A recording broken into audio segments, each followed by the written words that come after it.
DSA in JavaScript series का आज है डे 6 और आज हम सोल्व करने वाले हैं प्रोडक्ट एक्सेप्ट सेल्फ प्रॉब्लम को। इस प्रॉब्लम का जो लेवल है वो है मीडियम। लीड कोड पे आपको ये क्वेश्चन मिल जाएगा। चलिए देखते हैं कि क्वेश्चन में क्या है। एक नम्स एरे गिवन है जिसमें सभी इंटीजर्स हैं। हमें एक आउटपुट प्रोवाइड करना है जिसमें जिसमें सेम इंडेक्स पे हमारा मल्टीप्लिकेशन होना चाहिए रेस्ट एलिमेंट्स का। फॉर एग्जांपल 0th इंडेक्स पे अगर मैं चेक करूं 2 multiplied by 4 8, 8 multiplied by 6 48। So multiplication of all 3 elements should be in place of 1, right. तो 0th इंडेक्स पे 48। सेम फर्स्ट इंडेक्स पे अगर मैं चेक करूं 1 multiply by 4 multiply by 6 equal to 24। Same second index पे मैं check करूं तो 1 multiplied by 2 multiplied by 6 that is 12. Same for last index that is 8. सो हमें कुछ इस तरीके का फंक्शन लिखना है जिससे हम ये प्रोडक्ट निकाल सकें सभी एलिमेंट्स का एक्सेप्ट जिस इंडेक्स पे वो एलिमेंट प्रेजेंट है उसके।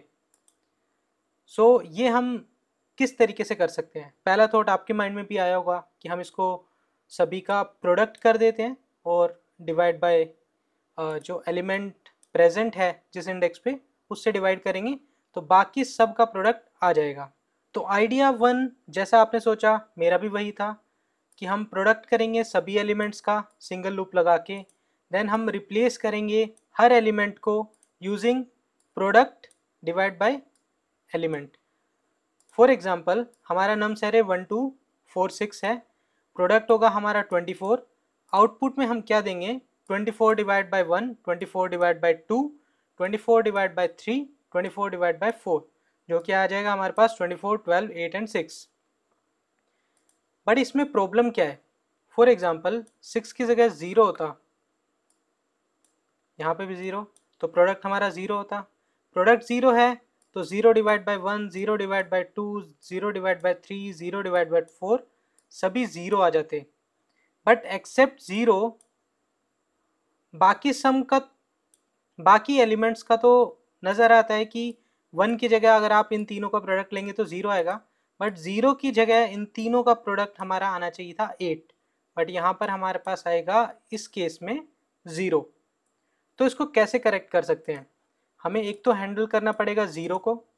एक और बात, अगर यहाँ पर 4 की जगह भी 0 होता, ठीक है, अब जब हम 1 के लिए निकाल रहे हैं तो 0 है, 2 के लिए निकाल रहे हैं तो 0 है, 0 के लिए निकाल रहे हैं तो 1 मल्टीप्लाइड बाई 2 मल्टीप्लाइड बाई 0 ये भी 0 होगा, और लास्ट वाले 0 के लिए निकाल रहे हैं तब भी आंसर 0 आएगा। तो नो मैटर आपके कितने भी एलिमेंट्स हों, कैसी भी वैल्यूज़ हो, अगर एक से ज़्यादा 0 प्रेजेंट हैं तो पूरा एरे हमारा 0 रिटर्न करेगा, ठीक है। तो सेकंड करेक्शन यही थी, क्वेश्चन यही था कि अगर एक से ज़्यादा 0 प्रेजेंट हैं तब हम क्या करेंगे। तो product except self still 0 for each element, तो हमें 0 का एरे रिटर्न कर देना है। तो कोड करने के लिए हम पहले एक टोटल प्रोडक्ट नाम का वेरिएबल बनाएंगे जिसको इनिशियलाइज करेंगे 1 से। एक 0 काउंट हम रखेंगे ये पता करने के लिए क्या उसमें एक 0 है या एक से ज़्यादा 0 है। एक से ज़्यादा 0 होंगे तो हमें पता है डायरेक्टली हमें पूरा एरे सभी एलिमेंट्स एज ए 0 रिटर्न करने होंगे, ठीक है, इसलिए हमने 0 काउंट का भी एक वेरिएबल रखा है। अब हम नम्स एरे पे फॉर लूप लगाते हैं और हम चेक करते हैं क्या नम 0 है। अगर 0 है तो हम 0 का काउंट बढ़ा देंगे, मल्टीप्लाई करने की ज़रूरत नहीं है क्योंकि 0 से मल्टीप्लाई होने के बाद सब कुछ 0 हो जाएगा। अगर 0 नहीं है तो हम टोटल प्रोडक्ट में वो प्रोडक्ट डालते रहेंगे, करेक्ट। अब आते हैं रिजल्ट के ऊपर।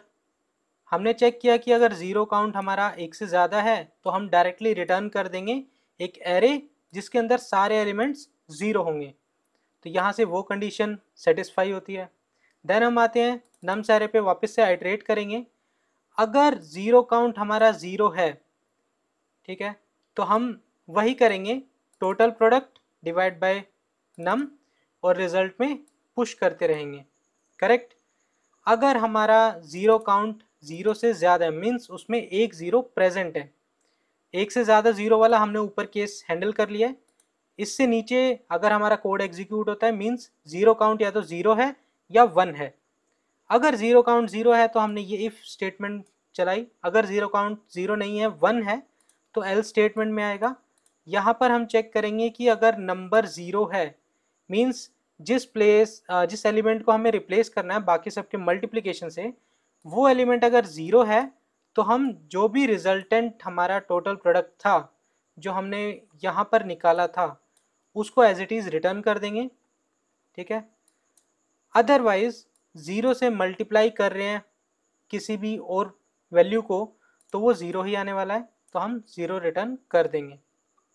फाइनली जो हमने रिजल्ट एरे प्रिपेयर किया था उसको रिटर्न कर देंगे। तो ये हमारा फर्स्ट अप्रोच थी जिसमें हम सभी एलिमेंट्स को मल्टीप्लाई करते हैं और उस एलिमेंट से डिवाइड करते हैं जिसके प्लेस पे हमें टोटल प्रोडक्ट डालना है। तो यही था हमारा प्रोडक्ट एक्सेप्ट सेल्फ प्रॉब्लम। चलिए इसकी टाइम कॉम्प्लेक्सिटी पता करते हैं। हमने नम्स एरे पे एक फॉर लूप चलाया तो यहाँ पे टाइम कॉम्प्लेक्सिटी निकल के आएगी बिग ऑफ एन। देन हमने नम्स एरे पे वापस से एक और फॉर लूप चलाया तो इसकी भी टाइम कॉम्प्लेक्सिटी निकल के आएगी बिग ऑफ एन। कलेक्टिवली इसकी टाइम कॉम्प्लेक्सिटी होगी two star big of N, जिसको हम बिग ऑफ एन भी मान सकते हैं। तो इसकी time complexity big of N है। Space complexity big of N है क्योंकि हमने एक रिजल्ट नाम का एरे क्रिएट किया है, उसमें हमने वैल्यूज डाली हैं, तो इसका स्पेस कॉम्प्लेक्सिटी भी बिग ऑफ एन हो जाएगी। चलिए सेकंड अप्रोच देखते हैं कि हम बिना डिवीजन ऑपरेटर का यूज करे इसको कैसे सोल्व कर सकते हैं। क्योंकि क्वेश्चन में हमें एक फॉलोअप मिला था, could you solve it in big of N time without using division operation, right. इसको सोल्व करने के लिए हम क्या करेंगे वो सेकंड अप्रोच में डिस्कस करते हैं। सो सेकंड अप्रोच का जो आइडिया है वो ये है, हमारे पास एक नम्स एरे है, राइट। हमें मान के चलो मैं टू के लिए वन के लिए निकाल रहा हूँ, ठीक है। वन के लेफ्ट में कितने एलिमेंट्स हैं, एक भी नहीं है, तो हम इसके लेफ्ट प्रोडक्ट को वन मान सकते हैं। इसके राइट में कितने एलिमेंट्स हैं, तीन हैं, तीनों का प्रोडक्ट निकाल दो, two star three star four that is 24। तो हमारा लेफ्ट प्रोडक्ट और राइट प्रोडक्ट इन दोनों को अगर मल्टीप्लाई कर दें तो हमारा डिजायर्ड रिजल्ट आ जाएगा फॉर वन। तो वही हमने किया, result for one left product star right product that is 24। अगर हम टू के लिए निकालें तो उसके लेफ्ट में कितने एलिमेंट है, वन, उसका प्रोडक्ट कितना वन, राइट में कितने एलिमेंट है टू, उनका प्रोडक्ट कितना होगा three star four that is 12। हम रिजल्ट निकालेंगे टू के लिए तो क्या आएगा, left product star right product जो कि हो जाएगा one star two that is 12। अगर हम थ्री के लिए निकालें तो लेफ्ट में हमारे पास टू है प्रोडक्ट, राइट में फोर है, तो इसका आंसर आ जाएगा 8। फोर के लिए निकालें तो लेफ्ट में सिक्स है, राइट में कुछ नहीं है तो उसको वन लेके चलते हैं, six star one that is 6। तो इस अप्रोच को यूज करते हुए हम इसको सोल्व करेंगे विदाउट यूजिंग डिवीजन ऑपरेशन। चलिए इसका कोड देखते हैं। सबसे पहले हम एक रिजल्ट बनाएंगे, एक एरे एम्प्टी एरे जिसमें हम अपना सारा डेटा रखने वाले हैं जिसको हम रिटर्न करेंगे फाइनली। अब यहाँ पर मैं प्रीफिक्स और पोस्ट फिक्स लेके चल रहा हूँ जिससे हम ये लेफ्ट प्रोडक्ट राइट प्रोडक्ट को निकालेंगे। अब एक फॉर लूप हम चलाते हैं नम्स डॉट लेंथ पे, यानी नम्स एरे पे as it is for loop चलाएंगे और हम उसमें रिजल्ट एरे के अंदर पुश करेंगे ith इंडेक्स पे प्रीफिक्स। तो इनिशियली प्रीफिक्स हमारा कितना था वन, तो रिजल्ट आई में वन आ जाएगा। देन हम नीचे प्रीफिक्स को मल्टीप्लाई कर रहे हैं नम्स में ith इंडेक्स पे जो वैल्यू प्रेजेंट है। इनिशियली ith इंडेक्स पे वन प्रेजेंट है तो वन स्टार वन हमारा प्रीफिक्स हो जाएगा वन। फिर से आइट्रेशन होगी रिजल्ट में, अभी फर्स्ट इंडेक्स पे हमें रिजल्ट में डालना है प्रीफिक्स। प्रीफिक्स हमारा कितना था वन, क्योंकि लास्ट हमने आइट्रेशन पे प्रीफिक्स को वापस से कैलकुलेट किया था। फर्स्ट इंडेक्स पे रिजल्ट की क्या आएगा वन, ठीक है। हम प्रीफिक्स को वापस से अपडेट करेंगे क्योंकि प्रीफिक्स पहले वन था, नम्स डॉट आई यानी फर्स्ट इंडेक्स पे टू है, one star two that is two, correct. अब वापस से आइट्रेशन होगी रिजल्ट में, हमें वापस से अपडेट करना है। इस बार रिजल्ट सेकंड इंडेक्स पे हम करेंगे, प्रीफिक्स हमारा ऑलरेडी 2 हो चुका था, तो यहाँ पर हम रिजल्ट में 2 डाल देंगे। प्रीफिक्स को वापस से अपडेट करेंगे, इस बार प्रीफिक्स 2 है और nums.i है हमारा 3, तो प्रीफिक्स हो जाएगा हमारा 6। आइट्रेशन होगी लास्ट इंडेक्स पे, जब हम रिजल्ट के वैल्यू डालेंगे तो प्रीफिक्स हमारा 6 था, 6 एज इट इज़ हम रिजल्ट आई में डाल देंगे। प्रीफिक्स को वापस से अपडेट करेंगे, 6 हमारा पहले से था ही और 4th जो वैल्यू है वो यहाँ पर मल्टीप्लाई होगी nums.i की वजह से और ये हो जाएगा 24। तो प्रीफिक्स हमारा अभी है 24 और रिजल्ट है हमारा ये अरे 1126। अब आते हैं सेकंड फॉर लूप पे। ये हमारा ऑलरेडी रिजल्ट था, यहाँ पर हमें रिजल्ट को अपडेट करना है। सबसे पहले पोस्ट फिक्स हमारा 1 था, ठीक है, हम उसको मल्टीप्लाई कर रहे हैं। यहाँ पर ध्यान देना, हम आई को स्टार्ट कर रहे हैं नम्स लेंथ -2, नम्स लेंथ कितनी है 4, -2 मीन्स 2। हम सेकेंड इंडेक्स से शुरू करेंगे 0 1 2 दैट इज 3। हमें पोस्ट फिक्स कैलकुलेट करना है, ठीक है। अभी क्योंकि आई हमारा 2 है, उसमें 1 ऐड करके हम नम्स निकालेंगे, वो एलिमेंट निकालेंगे नम्स से। तो आई हमारा 2 है +1 3। थर्ड इंडेक्स पे नम्स की वैल्यू कितनी है 0 1 2 3 दैट इज 4, ठीक है। उसको पोस्ट फिक्स से मल्टीप्लाई करेंगे *1 दैट इज 4। अभी रिजल्ट को भी अपडेट करना है, आई हमारा 2 है, सेकेंड इंडेक्स पे 0 1 2, इस पे अपडेट करेंगे result multiplied by post fix. Result हमारा ऑलरेडी 2 था, हम पोस्ट फिक्स को मल्टीप्लाई करेंगे तो 2 * 4 8 आ जाएगा, करेक्ट। अभी हम आई माइनस माइनस यूज़ कर रहे हैं, तो आई हमारा इनिशियली 2 था, अभी हो जाएगा 1। पोस्ट फिक्स हमारा ऑलरेडी 4 था,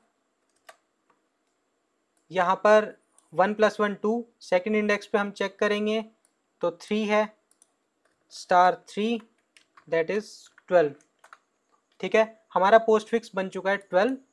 अभी हम 12 को मल्टीप्लाई करेंगे रिजल्ट आई से, आई हमारा 1 है 0 1, यहाँ पर हम मल्टीप्लाई करेंगे 12 से, तो 12 × 1 दैट इज 12। वापस से आइट्रेशन चलेगी और इस बार आई की वैल्यू हो जाती है 0 तक ही हमें लेके जानी थी, तो ये लास्ट आइट्रेशन है। इसमें पोस्ट फिक्स की वैल्यू ऑलरेडी 12 थी, 0 + 1 दैट इज 1। फर्स्ट इंडेक्स पे नम्स की वैल्यू है 2, तो 24 * 2 that is 12 * 2 that is 24। Post fix की वैल्यू हो गई है 24। हम रिजल्ट 0th इंडेक्स पे डालेंगे स्टार पोस्ट फिक्स को मल्टीप्लाई करके, तो यहाँ पर 24 से मल्टीप्लाई करेंगे तो ये आ जाएगा 24। तो हमारा ये अपडेटेड रिजल्ट है, इसको हम रिटर्न कर देंगे, तो यही हमें चाहिए था। अब इसकी टाइम कॉम्प्लेक्सिटी निकालते हैं। क्योंकि यहाँ पर हमने नम्स एरे पे आइट्रेट किया था, तो इसकी टाइम कॉम्प्लेक्सिटी हो जाएगी big_n। यहाँ पर भी हमने नम्स एरे पे आइट्रेट किया, तो इसकी वैल्यू भी हो जाएगी n। बेसिकली हमने सिर्फ 2 लेंथ कम तक आइट्रेट किया, but for bigger value n consider कर सकते हैं big_n। तो कलेक्टिवली इसकी जो टाइम कॉम्प्लेक्सिटी निकल के आती है वो big_n निकल के आती है। स्पेस कॉम्प्लेक्सिटी भी हमारी big_n है, क्योंकि हमने यहाँ पर रिजल्ट एरे यूज़ किया है। तो आज की वीडियो में सिर्फ इतना ही। मिलते हैं आपसे DSA इन जावास्क्रिप्ट सीरीज़ के नेक्स्ट क्वेश्चन में। Till then keep learning.